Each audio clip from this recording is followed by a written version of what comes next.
Mortar shells and rifle shots came towards us. We all hit the ground. One by one, we dove. When Rose got up, he was in the middle of the road. So I lifted my camera to take his getting up and diving in the gutter.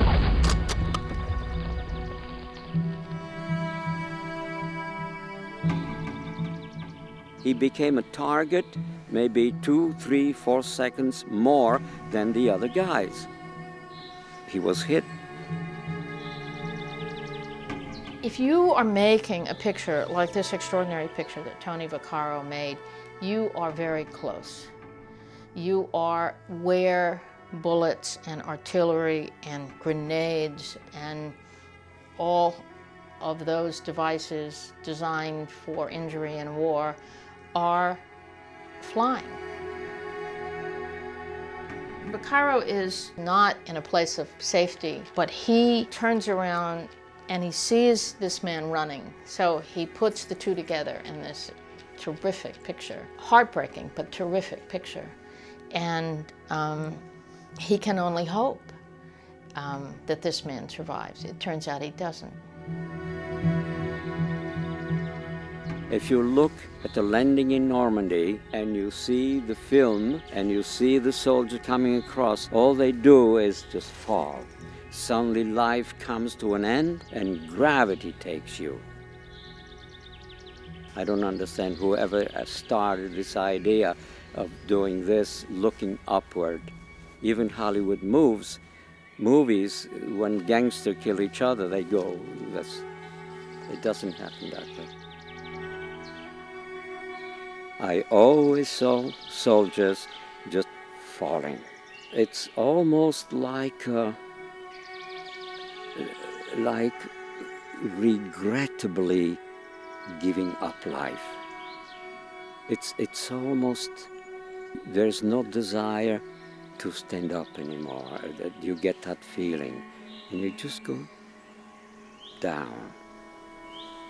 We all go down to earth again.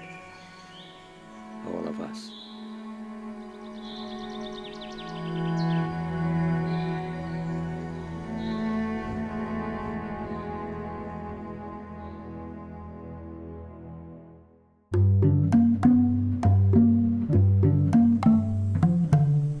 While I was in high school, I really wanted to become a foreign correspondent photographer. Then I said, well, I need money to buy a camera.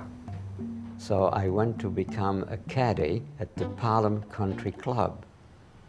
I saved every penny. When I made $60, I went to the camera shop and I said, I would like to have a camera with which I can sneak up on people, take their pictures, and they will not be aware of me. Can you imagine? He said, I have the right camera for you, an Argus C3. It was $47.50. I said, could you please fill it up for me? Fill it up, it's the word I used. I didn't know it was loaded.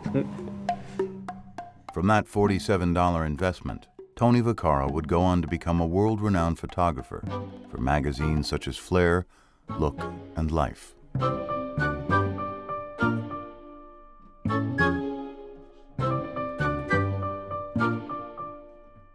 Though Tony trained his lens on some of the most celebrated figures of the 20th century, it is in fact his collection of World War II photos, taken as an infantryman in battle, that is his enduring legacy.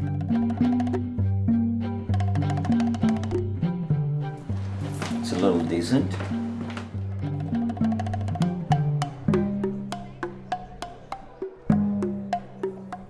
In more than 8,000 images, he captured the day-to-day reality of life as a soldier and created one of the most comprehensive photographic records of World War II.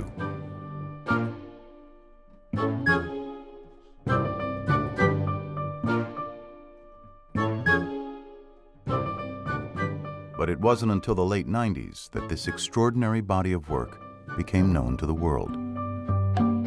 Tony had kept it locked away for decades in an effort to put the war behind him. My uncle influenced me in photography. I was an orphan. My mother died when I was 3.5, my father when I was 5. I learned survival very early because I went to live with Uncle Onofrio in Italy, who was very abusive.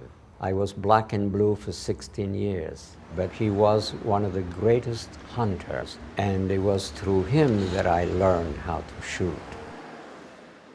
He would see a fox and he went like this, bang! And the animal would fall. That's how I take pictures. A little longer, there's no picture anymore. People change their expression. Even if they're crying, they stop and smile. The real photographer must take that picture. Half a second later, the picture is gone. Anche voi siete fratelli? Gemelli? Siediti. Una foto. Attenzione. When I graduated from high school, I was the best long-distance runner in Westchester. And I wanted to compete in the 3,000 meter at the next Olympics. And that was taken away from me. I graduated 2 months before I was drafted in the Army. Amazing. They were very quick.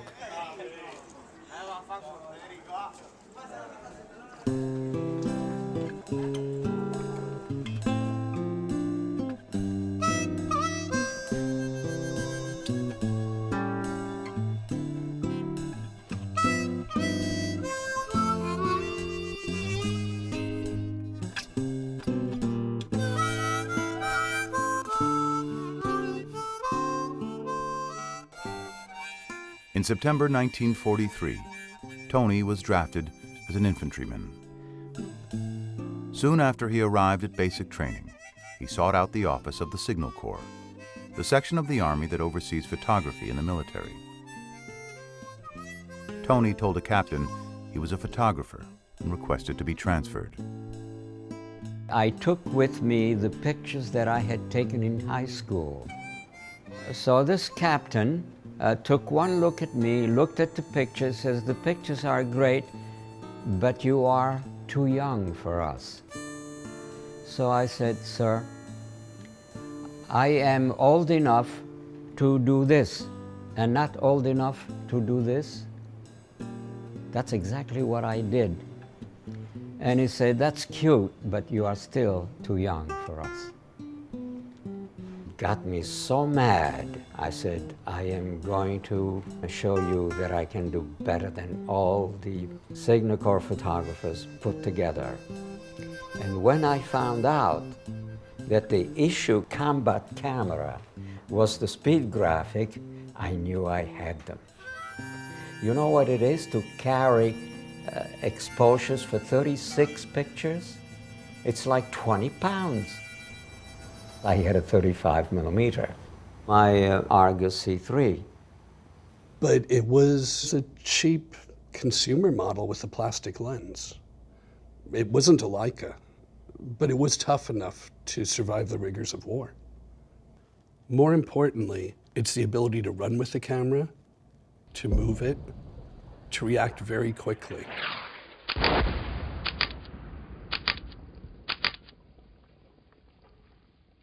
Because it's a rangefinder, he held it up to his eyes, and he could photograph what he was actually seeing.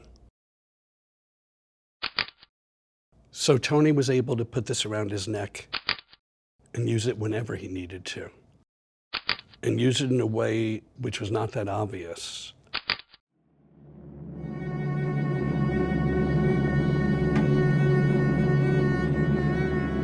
Robert Capa told a great story that he was in England very early in the war. There was a bombing flight, and he didn't go, and they came back with shot-up planes and wounded and dead. And they were taking the bodies off the plane, and they blocked him, and they said, "You can't photograph unless you've been in the parade." And For Kappa, that was the signal, that if he wanted to have these men trust him, and if he wanted to photograph, he had to be with them, and that's why Kappa was D-Day 1.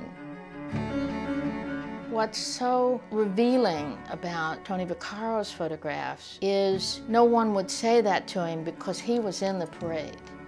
He was one of them. They trusted him, not only with the pictures that he took to them, but he could trust as the man on one side or the other of them when fighting broke out.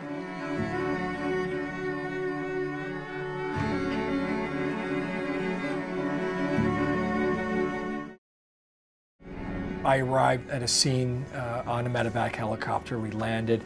A suicide bomber had blown up a small forward outpost that a group of Americans had been staying in.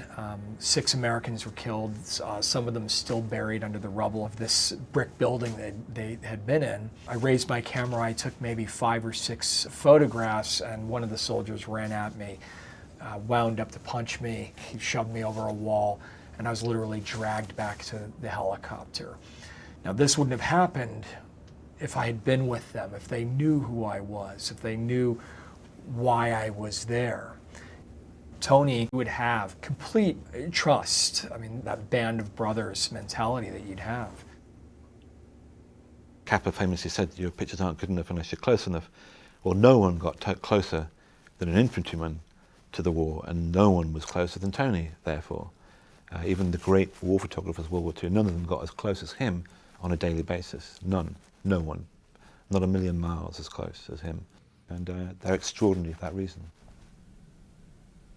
There are military photographers who are under direction about what they are to shoot and what they are not to shoot, and they have no control over their material, and in fact, their names are most often lost. When someone uses the term war photography, 90% of the time they're thinking about photojournalists, because photojournalists are the ones who've gotten their work out. They're the ones that have the monographs. They are the ones that have some glamour to them. I was the London picture editor for Life magazine. We occasionally ran pictures that reflected the totality of war.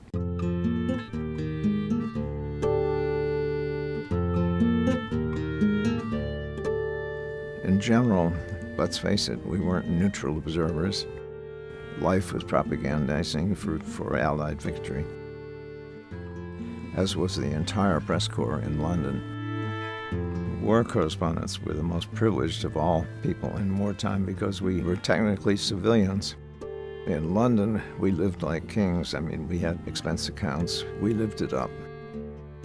They are living in the mud, in the rain. They're getting shot at, just like soldiers do as well. The difference, of course, is that after a certain period of time, whether it's a few days, a few weeks, or a couple of months, the photojournalist can leave and go home or stay in a 5-star hotel while the soldier remains. On the 18th of June, 1944, Tony arrived in Normandy.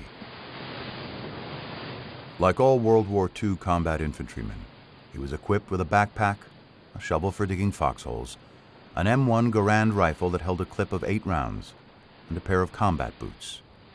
Hidden from view was his small camera. When we entered the boat from England, we were told no pictures, that if anyone was caught taking photographs, the camera would be destroyed. I checked to see if my lens could take a picture right through the buttonhole of my raincoat. And as it was raining, I noticed that it just wouldn't do it. So I made the hole larger. And I clicked one picture. I call it my first view of La Belle France.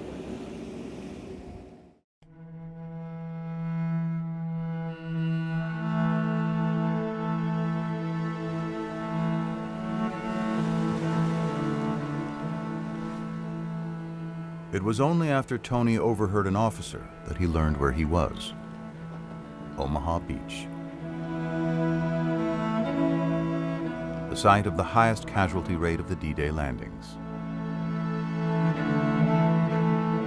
What awaited Tony once he got to shore was brutal evidence of the toll paid to secure the beachhead 12 days earlier. All the bodies that were on the beach, they were all taken and put along the road to be put on trucks. There were thousands and thousands of bodies. Head to feet, head to feet, head to feet, all the way. The smell, I never smelled that smell. It was like meat rotting. There is a war smell that is ugly. And I smelled that the minute I arrived in Normandy.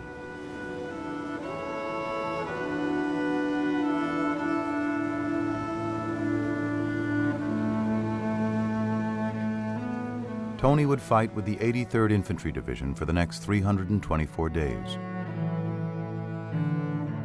traveling from France through Luxembourg and Belgium, and finally into Germany until the end of the war. I think one of the problems of trying to talk about the Second World War in Northern Europe and the experience for an ordinary GI is that none of us can really relate to it. Any movie you've seen, anything that you think will help you understand the experience doesn't come anywhere close to what it was actually like to be there. The average infantry division in northwestern Europe in World War II, most of them are going through 100% turnover. That means every guy that comes into Europe from the US is either shot, wounded, or taken off the line. Certainly if you landed in Normandy in June of 1944 and made it to the end of the war on the front line, you were incredibly lucky. You were very, very lucky indeed. God was looking after you. At the outskirts of Saint-Denis, we faced the Germans. It was the first big battle.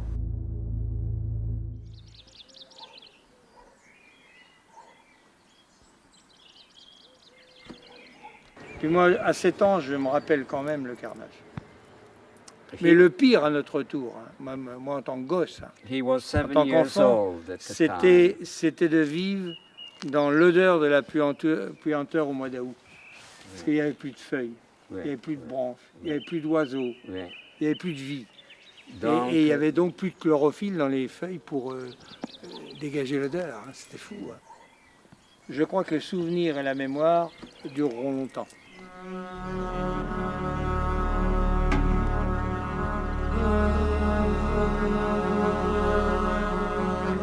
All of a sudden, someone said, the Germans, and I see them. And I take the rifle and I could not click. I couldn't shoot. I threw the rifle away. I came back through here. I crossed the town and there I sat in a foxhole and I said to myself, Tony, you're a coward. Now can you live as a coward for the rest of your life? One of the big problems we had in Europe with people like Tony was that they weren't mean enough, they weren't killers. Unbelievably, less than 1 in 4 Americans in a firefight, when people that are shooting you actually return fire, which is extraordinary. We solved that to some extent in Korea. By Vietnam it was almost 90%, and then in recent conflicts we've made sure that we kill people most of the time when we have an opportunity to. But for the average working class American in a foxhole in Europe, they didn't want to kill people.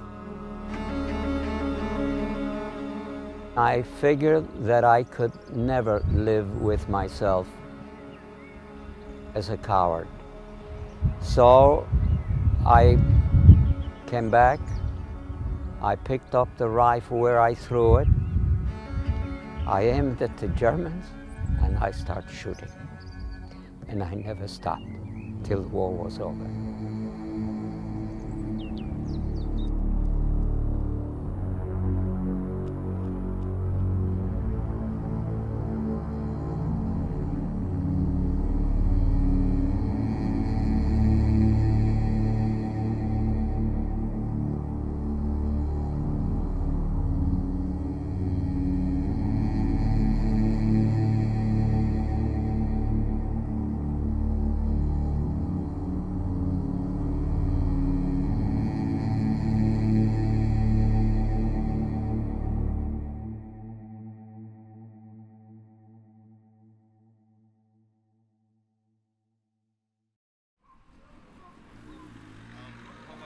When I was in Normandy, I had no developing tank, I had nothing, because I thought that on Sunday during the war, I could always go off and go to a camera shop and have the films developed there. Can you imagine that? Except in Normandy, there was no camera shop. There were no towns. Everything was destroyed, you see. One day, I passed by the ruins of this town, and I see that that building was a photo shop before the war. So I go through the ruins, and I see the chemicals. I put the chemicals together. I mixed like a gallon, what I thought was a gallon. No temperature. I warmed it up with stern of the water, and I mixed my chemicals. And the first night, I developed 10 rolls in 4 army helmets going up and down with the film. And I hung the film on the branches of trees. And what I used was pins that I happened to have, and they stay there all night, you see. Next morning, early light, I looked, and it was perfect. Tony didn't have the time to treat his negatives archivally. The imperfections, if you will, in the photographs, I think contribute actually to their strength, to their realness, and to their immediacy. Lucky I never had a bullet with my name on it. Otherwise, who knows what would have happened to all the pictures I had taken, because I was carrying all the negatives in my backpack.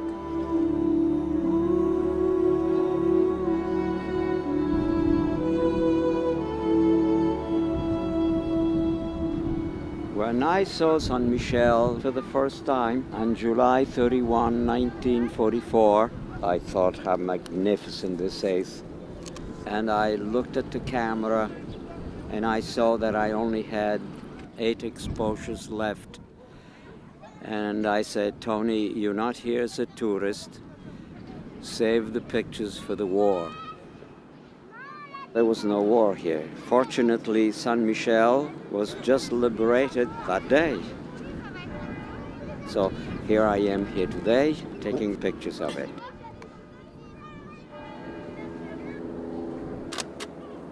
And that's it. One is enough. The saint, Saint Michel, is at the very top with his wings, looking at us. Just for peace forever.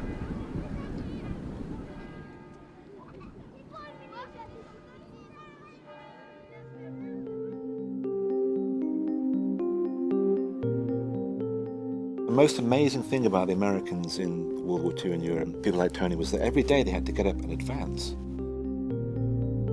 We had to go from Normandy almost to Berlin, and that's a long way. If you spend that long in combat around civilians and around your buddies, there's going to be times when you just take a picture and you capture a moment.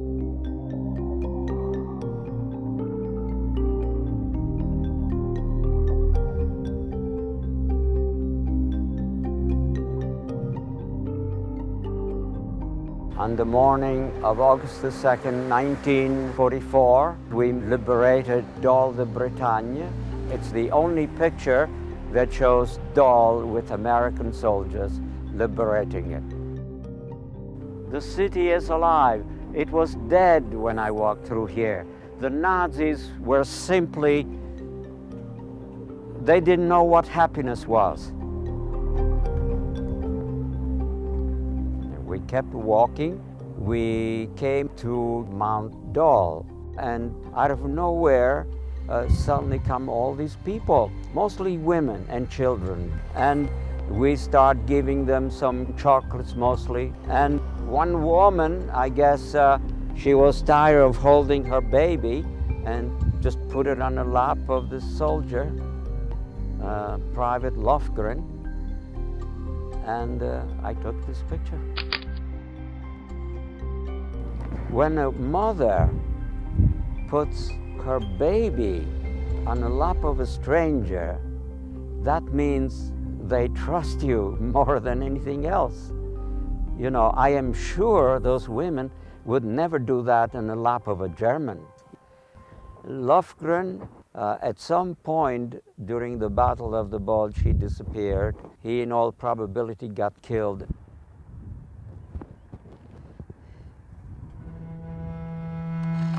Voila. You know, we tend to forget that this is a young people's war. These guys are 19, 20, and for all the horrible things they have to see, there are still these moments of where you can see the boy, you know, you can see the boy soldier.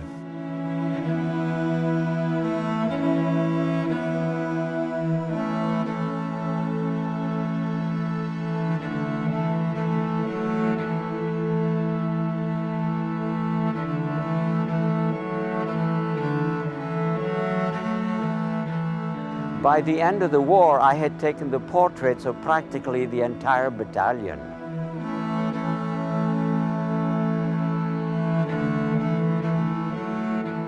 To me, every soldier was a hero. You have no idea the feeling that you get when you are alone in the open. You feel this kind of bullets going through you. It's a strange feeling. You shiver and you sweat for fear that your moment could be at any time. Being immersed in battle allowed Tony to capture images like the last step of Jack Rose, taken at the very moment of his death. This may be one of the only photos of its kind. I've seen well over 1 million war pictures. Looking at the moment of death is incredibly rare, like in the 1s and 2s. And there are executions, but live battle moment of death is an incredibly rare picture.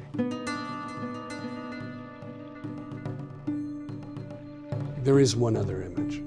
It's Robert Capa's photograph from the Spanish Civil War, but there's a lot of controversy over the image. It's not at all clear that that actually happened, that it's a truthful image. There are people who say that it is a staged photograph. Capa was always adamant that it wasn't staged.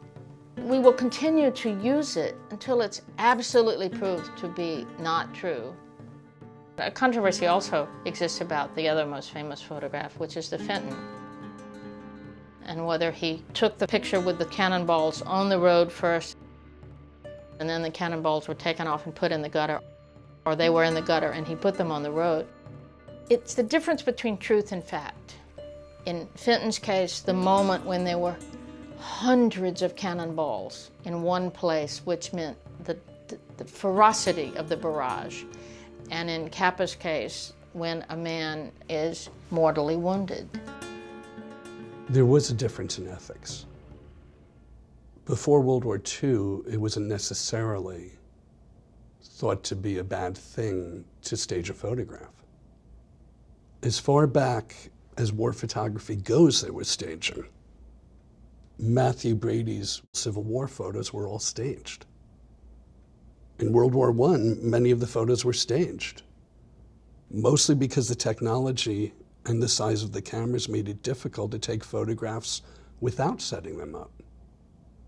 Dave Sherman was a fantastic life photographer, a good buddy of Capa.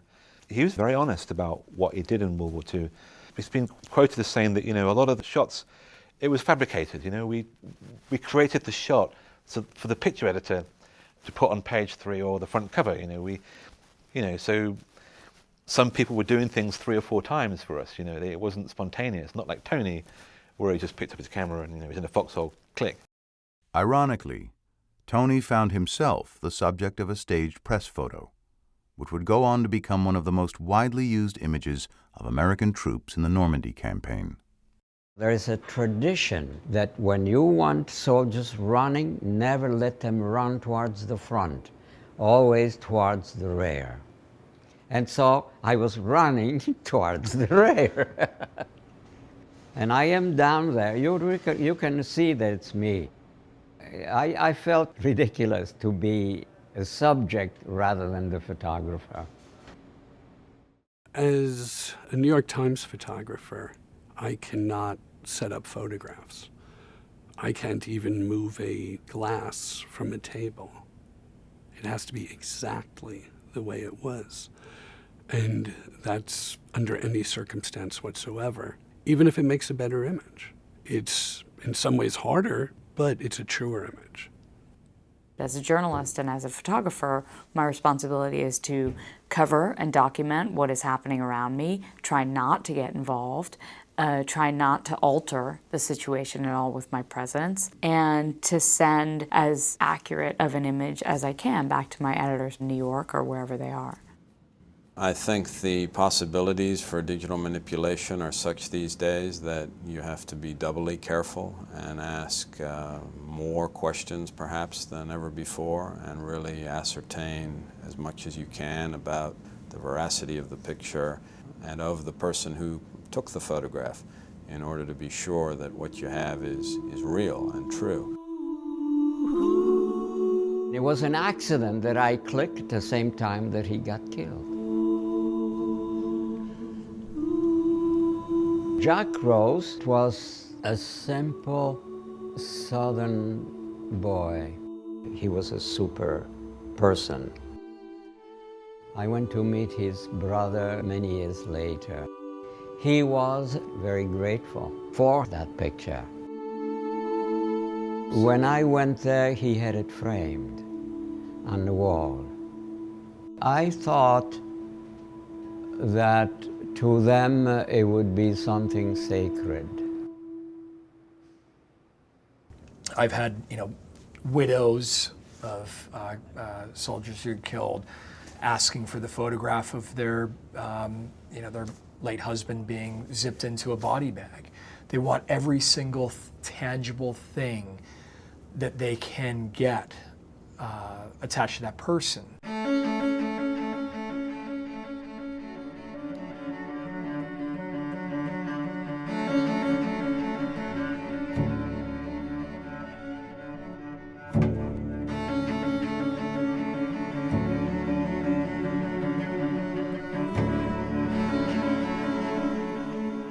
In early December, Tony's company entered the Hurtgen Forest during one of the coldest winters on record. German defenders had mined and booby-trapped the forest and covered all avenues of approach with snipers, automatic weapons, and artillery. They called the Hurtgen Forest the meat factory because basically it was like feeding American bodies into a meat grinder. And the way they died was terrible. Most of them were killed by artillery fire, either shredded instantly if you were lucky, or you suffered terrible multiple injuries and grievous wounds. By the time the fighting ended, the U.S. Army had lost over 30,000 men. We arrived here December 6, 1944, and we left 19 days later. It was hell.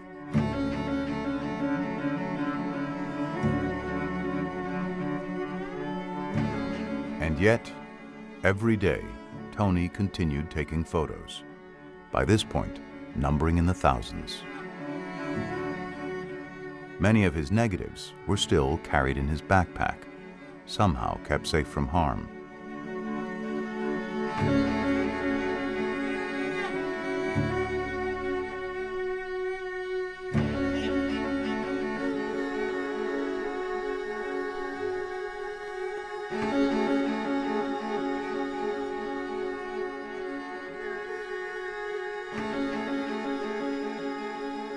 Because of the roots, you really cannot dig deep.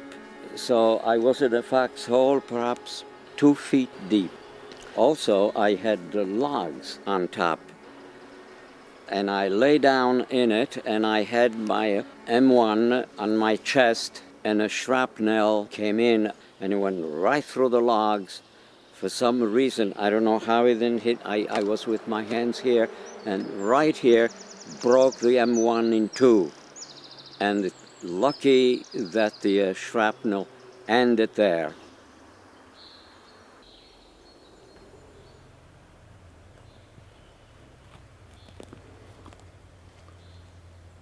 these trees. They were topless because shells would come here and they would hit a tree and they would explode, you see. So the safest thing to do was actually hug the tree because you were closest to the source of the shell fire. It would spread away from you rather than going straight down. So that was completely counter-instinctual. You know, there's hell exploding all around you, and you're supposed to stand up and go over to the tree and hug it. Shells wobbled, you know, when they came over, and they knew exactly how to do it. The shell one would land here, one here, one here, one here. So for 300-400 yards, all around rained shrapnels. Just imagine snowflakes coming towards you at 400 miles a second. You cannot run anywhere. There's no protection anywhere. There's no hope anywhere. You don't know where a big shell is going to hit next. Even the slightest small fragment would go right through and kill soldiers. It was early morning, something like 6 o'clock. We caught the Germans. They had no idea that we would be out at that hour of the morning, because in winter 6 o'clock is pretty dark. The smoke, in a way, in that picture helps to light the forest. And one of the reasons I took that picture is because one of the Nazis, if you look closely, has Hitler's mustache. Then I took a close-up of him, and that's how that picture came about. I did the utmost to survive. I ran fast, I dug deeper, I tried to be in a position where I had most protection. And you know, something else, I was an orphan, and sometimes I thought my mother and father were looking after me. I really thought that.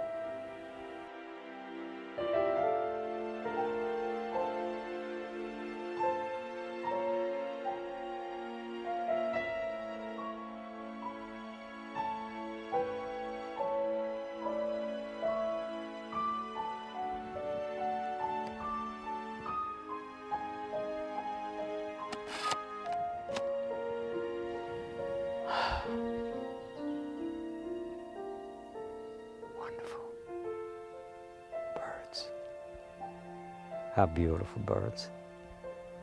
Well, who would have known I would be back in a hurricane forest today? Well, Tony wanted to show all aspects. He wanted to let people know how horrible war was, but he also wanted to let people see what the real life of a soldier was and of the people the soldiers encountered. So there were joyous moments. And if you look at the photos taken after areas were liberated, you see the full range of human condition. And you see this joy of the soldier kissing the little child, of people dancing throughout. And you have a real on-the-ground, pure view of what life was like. The Kiss of Liberation is still one of the most celebrated photos of World War II.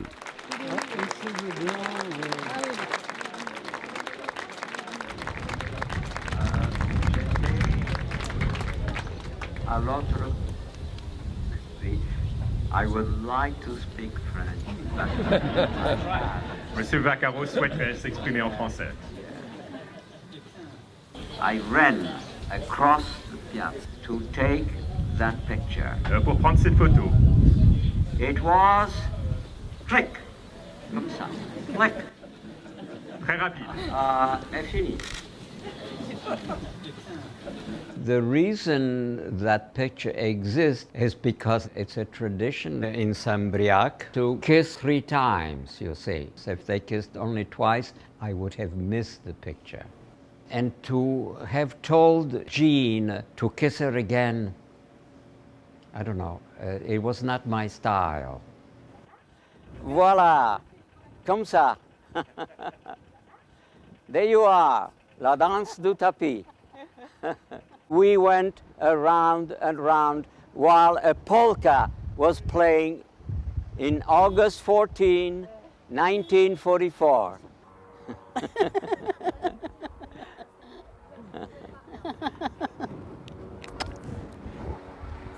Oh, this is good. This is good.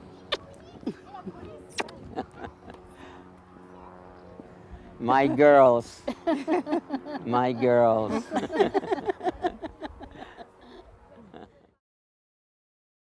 The serious journalists and the serious photographers like Tony Vaccaro that I have had the privilege to meet and interview, it's not about voyeurism. It is about tribute. It is about a kind of admiration for the people who, put in this situation, gave that thing which is the ultimate gift, which is their life.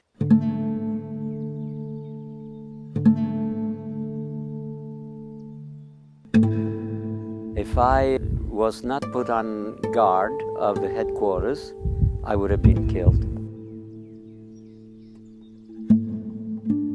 It was the 11th of January, 1945.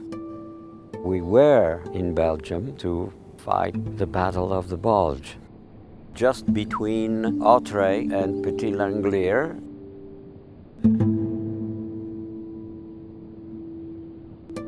It was freezing cold. We hadn't bathed, washed, changed socks, had hot meals for at least 10 days.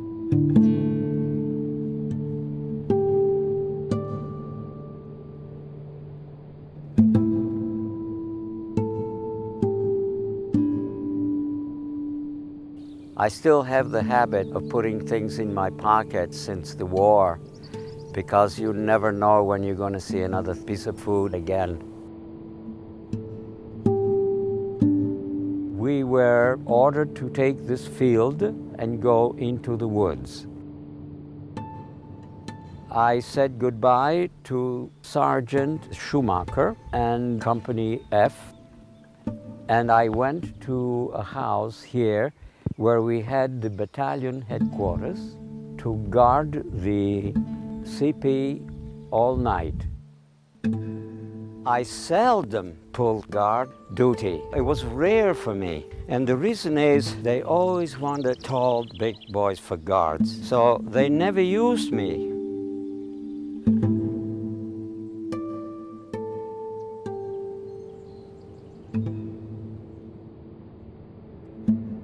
Around 2 o'clock in the morning, I heard these footsteps in the snow. So I said, "Halt, who's there?" And he said, "Schumacher." I knew something was wrong. All alone, a sergeant doesn't leave his platoon. I said, "What happened?" And he said that the whole platoon has been killed. I asked him if he could take me on the spot where it took place. So about 6:30 in the morning, we came up this road to this spot, and I see bodies all over here. And he tells me they were advancing, and when they arrived there, they were mowed down with a machine gun by the Germans. And there was one Tiger tank that knocked out 5 of our tanks. And one soldier, Sergeant Fair, who was wounded and screaming for help, and he couldn't move, was run over by our own Sherman tank.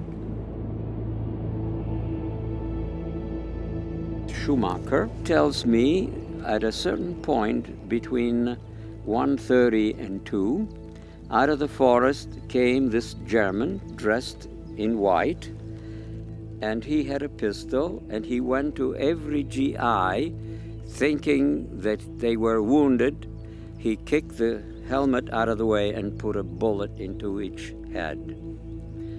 Roughly, that's 27 GIs.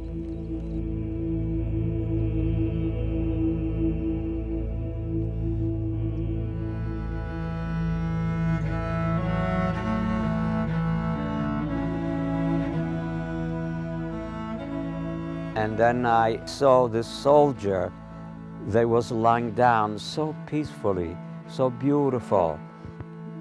as if an artist had drawn it. It was, and I said to myself, Tony, you're looking for a requiem photograph. This is it. I placed the body exactly in the center. In other words, I had almost drawn lines in my rangefinder how things should be placed. I really worked with him and clicked when I was happy. Death that is beautiful. It's a contradiction here. You want the ugliest aspect of mankind, death, to be beautiful. Otherwise, it cannot be a monument.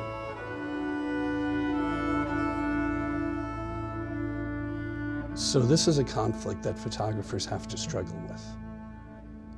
I don't think it's right to put war photographs on a gallery wall and sell it as art. At the same time, though, if a photographer is not making photographs that are powerful, that are visually well executed, then they don't communicate what they wanted to communicate. So it is a contradiction. The primary objective in journalism is truth. Truth comes before beauty. But oddly enough, the great photographers, the great war photographers, like other great photographers, tend to make truthful pictures which are also beautiful. And so there can be beauty in tragedy. If I can find beauty in a situation, if I can find beautiful light or a subject that's captivating, something unexpected, if I can find something that will bring the reader in, I will shoot that. And I do try to make beautiful images in war zones because I think that it's the only way to get someone to ask questions. What's happening here and why am I captivated by this image? So I do think it's important. When you become an artist, you have to push your feelings aside in order to maximize the feelings that you want to portray. You have to be cold-blooded. You have to be a son of a bitch. Here is, this thing is beautiful, and look at it, it's dead. I wanted this photograph to be that of an unknown soldier, but my curiosity had the better part of me, and I made a mistake. I took my bayonet, I chipped away. Again, I saw who it was. My friend, Henry J. Tannenbaum. We were both from New York. We became friends, and one day he did show me his family, a wife and a baby. The bullet that killed my father also destroyed my mother. My mother told me that my father was alive and was working for the FBI. She would talk to a radio that was in the kitchen. The radio didn't have to be on. She would talk to this radio and she would hear my father talking to her about his FBI assignments. I was at age 9, pretty much taking care of my mother, who was a recluse. I coped. I had to do what I had to do. If I had to forge a check, I forged a check. If I couldn't go home until 11, 12 o'clock at night because she was screaming too loudly, I walked the streets of New York. She went to her deathbed believing my father was still alive. I knew nothing about my father. When I say nothing, I mean that I had a telegram that said my father, Henry R. Tannenbaum, died in Belgium on January 11, 1945.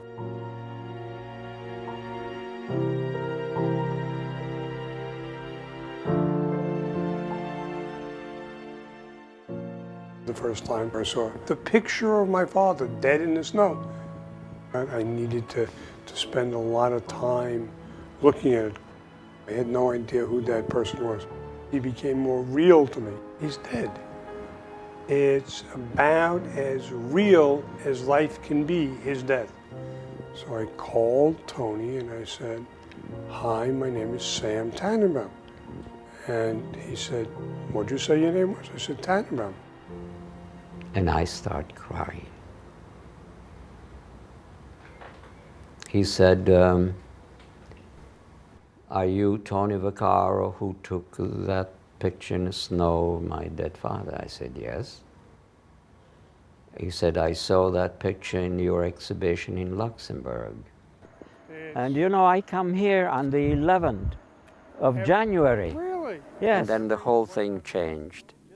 It no longer was something between me and this unknown soldier, but now it became me and this known soldier who had relatives, who had friends, and people know about him. By revealing his name, we will be together forever. By the way, I didn't tell you, but I put this here. And I picked it up at a beach, Omaha Beach in Normandy. And I really think that this was done by a bullet. I love that. This was done by a bullet. And it's like a face. Yeah. Tony gave me my father. Yeah. Tony made a person out of a myth. My father was a myth because my mother said he was alive and I knew he was dead. So Tony actually produced somebody who had a history, had a life, and spurred me on to find out more about him.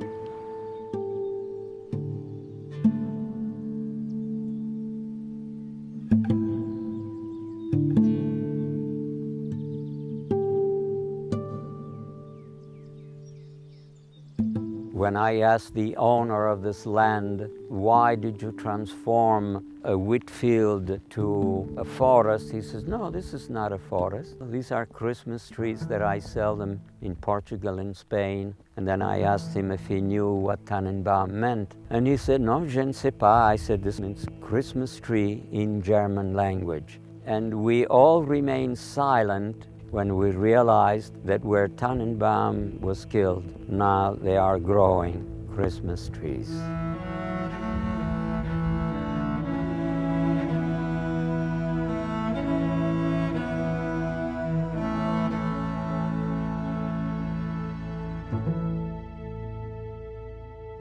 So many of what we do now are slideshows, like with the web, and you have 10, 12 pictures in a row. And that's great, but at the same time, it's also a bit of a curse, because what you're really looking for is that one image that represents all of that. If you take Eddie Adams, for example, there's one very famous photograph that he came out of an entire war with. That photo encapsulates so many conflicts about the horrors of war and death. When I think about pictures from World War II or any other conflict, it's not the moving pictures that are seared in my memory, it's those single images. It taps into a completely different part of the brain that retains memory in a completely different way. It's an emotional experience where, we're not picking out a frame grab from video, but it's that individual photographer's choice of pushing the shutter at a moment because that moment is special. Images talk to us like words talk to us. Certain images touch us. They tell you something. Something that could lead us to survive or extinction.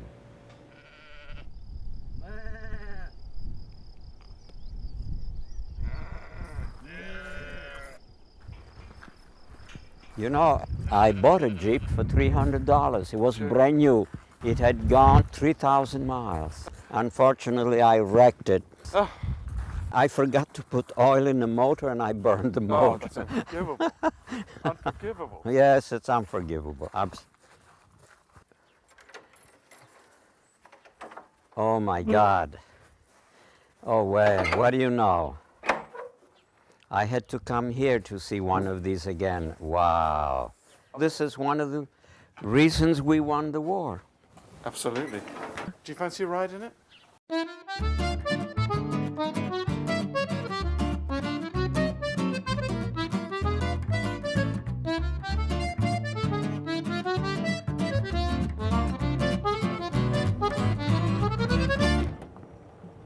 Chevaux de course. Oh, what do you know? Racehorses from the chateau up there. Oh, really? They breed the racehorses. And the Germans occupied that chateau. Oh, really? Well, they always They chose... took the best. They chose the best building. And they knew the countryside better than you did.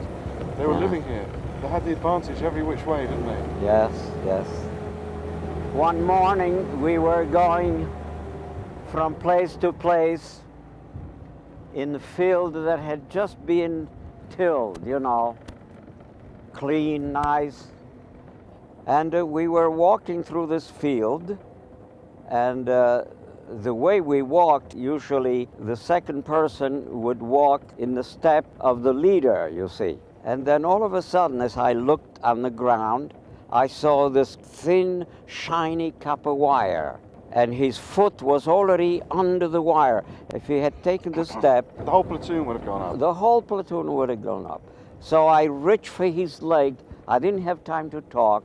I reached for his leg, and he was bigger than I was. So I held his foot down, and I told him, don't move, don't move. The mine wire is on your foot.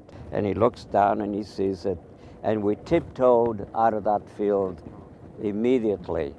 Then the anti-mine people came and they removed him.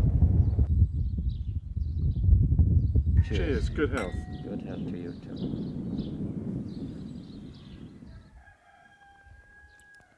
What a wonderful wine. Oh God, yes. Should we look at some of your photos here? It took a long time for me to learn the trade. It's a trade. To be a combat photographer, it's a trade. What sort of speed was that? I am shooting here a 1/25th of a second. So you got some nice movements. So, and I was panning, as you can see. Yep. I focused on him while I was moving. That's what. a lovely effect. Yes. And these marks here are drying marks, are they? No, these marks happened in 1947. There was a flood in a dark room of Stars and Stripes. Right, okay. And my trunk, with all my negatives, contaminated by the water. By the water, they got wet completely. I think somehow that water contamination. It adds drama. It does. It's a war picture that went through the war. Yeah. You see. I think it's dramatic. Amazing picture. Thank you. You were almost in a unique situation where you had a gun in one hand and a camera in the other. And which to use first. Exactly, which combat photographers didn't do, did they? I was told, Tony, we give you permission to take any pictures you want to do, but first you are a soldier. You worry about your survival, and then you take your pictures. Don't ever take pictures while an enemy is shooting at you. So that was a rule I followed. First comes war, then comes art. There are many things that you come across in war situations that are moments of humanity, or moments of the aftermath of something terrible, grief, destruction, that if it's photographed in a compelling enough way, can connect with the viewer and allow them to think, oh my God, if that were me, or if that were my family, or if that were my house, this is awful.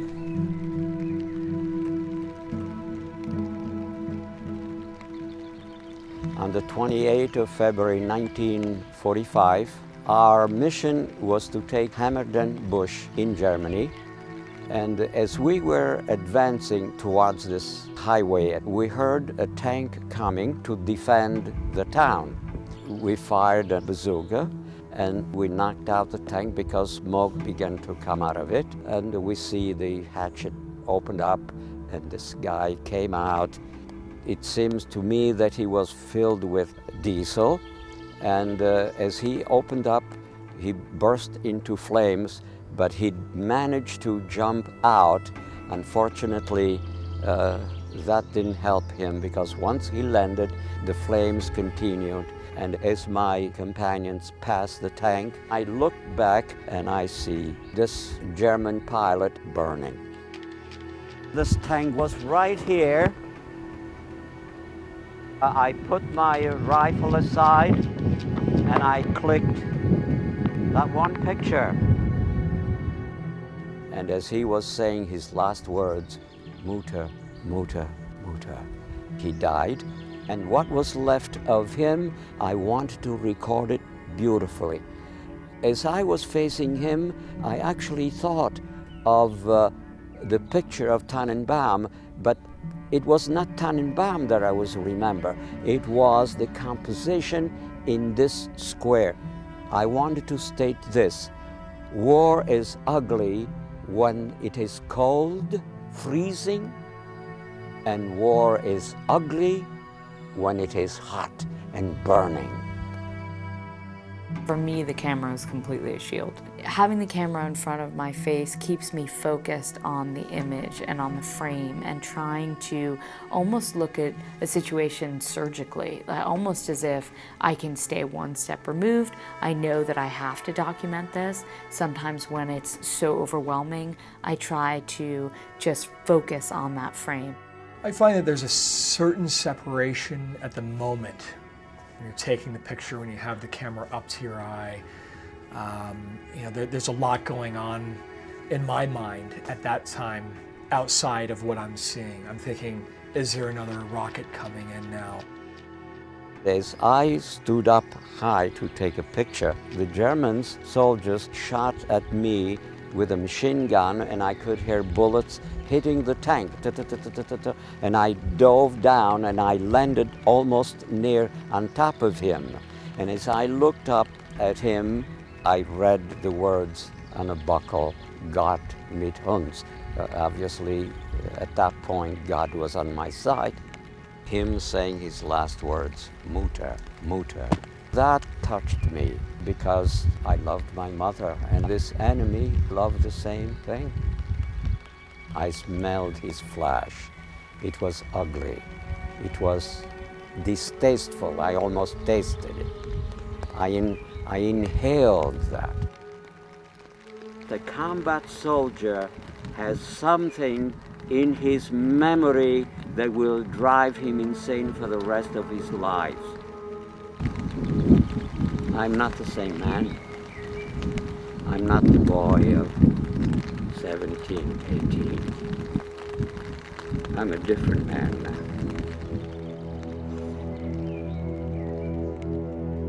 And the great untold story about the greatest generation, so-called, that came back is that they didn't bitch and moan. They sucked it up and they came back and they created the America we see today, the middle class, etc., and that they weren't somehow permanently damaged by their experiences. Of course they were. It's just that when they came back, they didn't talk about it. By April 1945, Tony had been in combat for close to 10 months.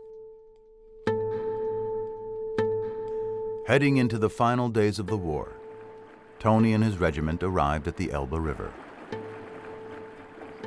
the last natural barrier between the 83rd Division and Berlin.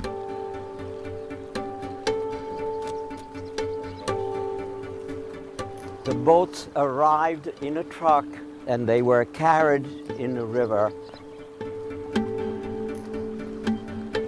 And the soldiers got in, G Company, 331st, and we began to cross.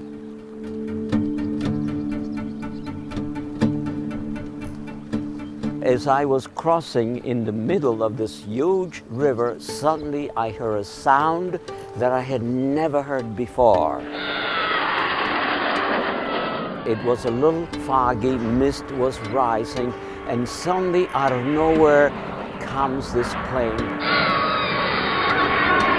And that was the first sound of jet I had ever heard. And the son of a gun was coming straight for my boat. And I'm holding the camera, and I didn't click because I said, Tony, this is your end. I thought he was going to strafe my boat, and I had no chance of survival, and I began to think, what should I do? He came down, and he left and disappeared in fog again.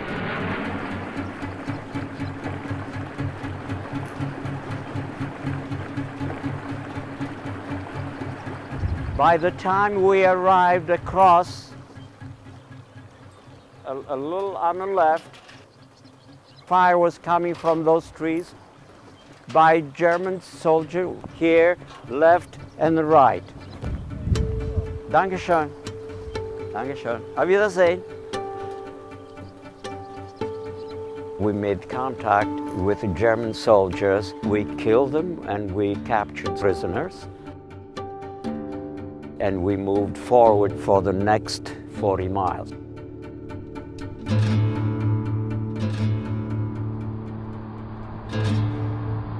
Late on the night of May 7th, Tony went on what would be his last patrol, driving to within 30 miles of Berlin.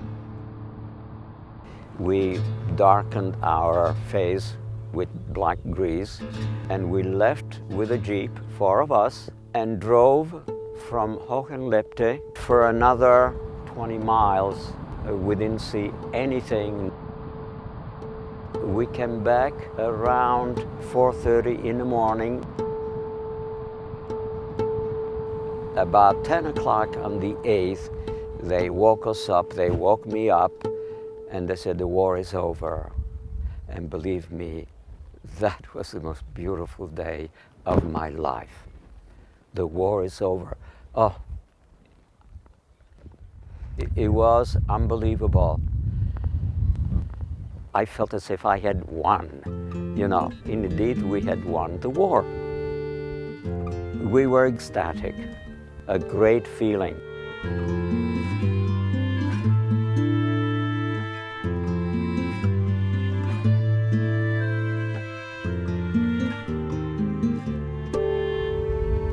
I really wanted to go into a forest near Hohenlippe to hear birds singing. And as I left the border of the town in a gutter, I came across with the ugliest picture of the war. It was a picture of a lady well-dressed, great cloth. Obviously, she was very wealthy. Her legs were spread apart. Her dress was pulled over her knees, and a bayonet was stuck in her vagina. A soldier nearby told me that she had been raped by 3 soldiers.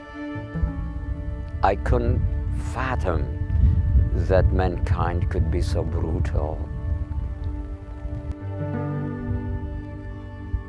I couldn't take the picture.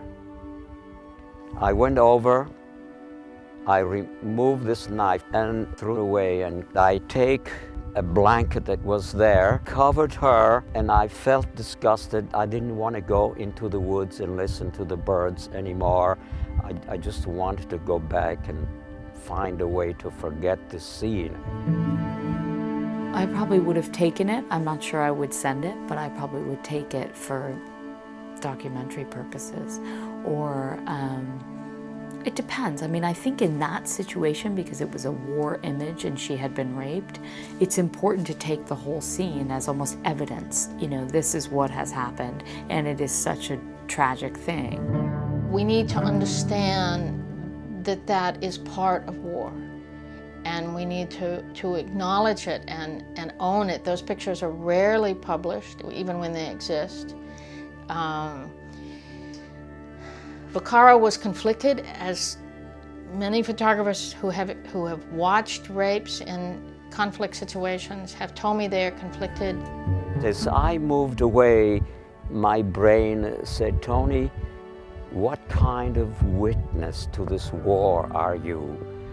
You go back there, remove the blanket, find a knife, put it back, and take this picture. So I went back, I removed the blanket. I didn't even look where the knife was. I didn't have the guts to take a knife and put it back in her vagina. So I only went back and I took a picture.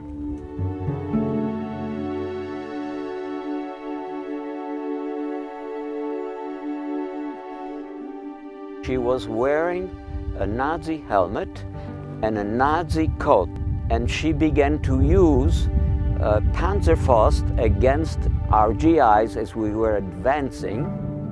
They were angry because we had few soldiers wounded in Hohenlippe on the last day of the war. But I regretted that I took that picture, and I went back and tried to forget everything. I am glad Vaccaro overrode his reservations about photographing her and photographed her because it's an important document. If we're taking pictures of men who have been killed in gruesome ways, why wouldn't we take that same picture of a woman? Ultimately, he didn't really have much choice, actually. It was what he had to do and what he was doing all along. But I think that's the truest image of all his images. I think it's a picture of violation. Now, he was violated by the fact that he had to experience that and see it, that he has to carry that around with him for the rest of his life. But it's also a picture of the violation that's done to that woman, that she did to others, the cycle of violence that became so insane and just unstoppable.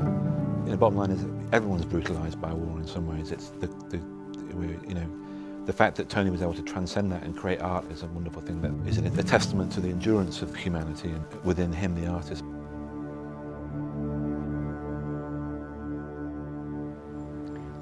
It makes you a beast. When the war was over, I was another person. I was no longer the wonderful boy that grew up in Italy and in New Rochelle. I was unhappy for a very long time. I couldn't become a civilian. You see, you don't realize you are in the grip of these nightmares. You know, the faces of the people you killed, or wounded, or whatever. All your friends that were killed, you dream about them. Night after night, they just don't leave you alone.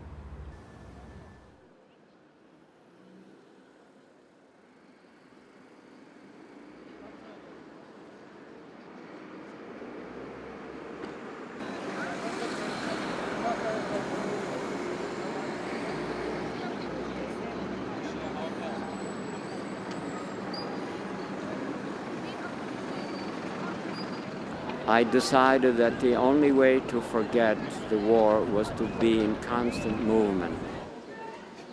Photography helped tremendously because I decided to stay. I went to work for the Stars and Stripes. At first, I bought myself a Jeep for $300, and I went with this Jeep everywhere in Europe.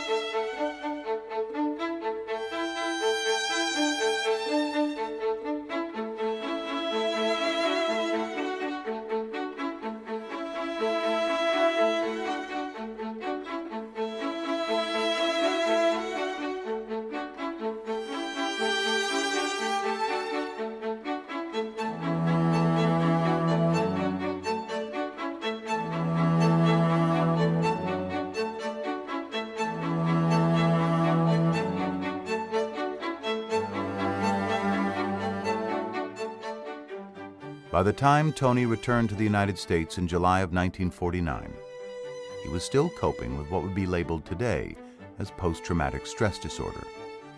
But he would find solace in a surprising way. I wanted to work for Flair, the greatest magazine I have ever seen.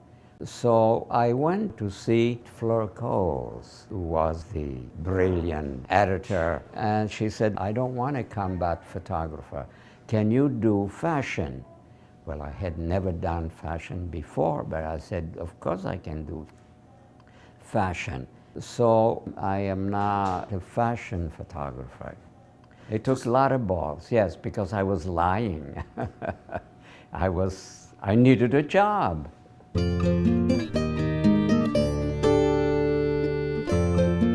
Working with women, the compassion that they had for me, that is what saved me, because I was suffering. How can I kiss a woman? How can I hold a woman, the most beautiful thing in the world, with what I have done? You know, you don't want your wife to see you as a killer. You don't want your wife, or the people you love, to see you as a monster. Though Tony has taken thousands and thousands of photos over the course of his life, soon after the war ended, he decided never to take another image of war or conflict. A vow he keeps to this day. I didn't want a thing to do with killing and death. I had enough.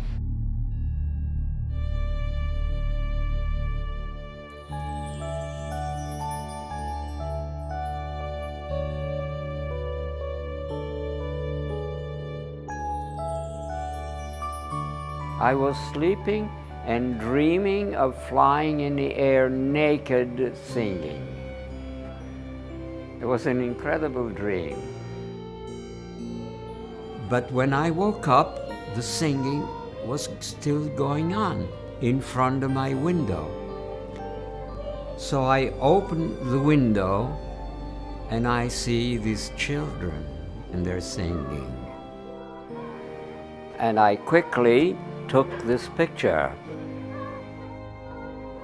And the words came to me, paradise could be on the earth.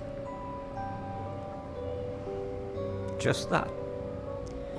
The earth is our real paradise. There is no other paradise.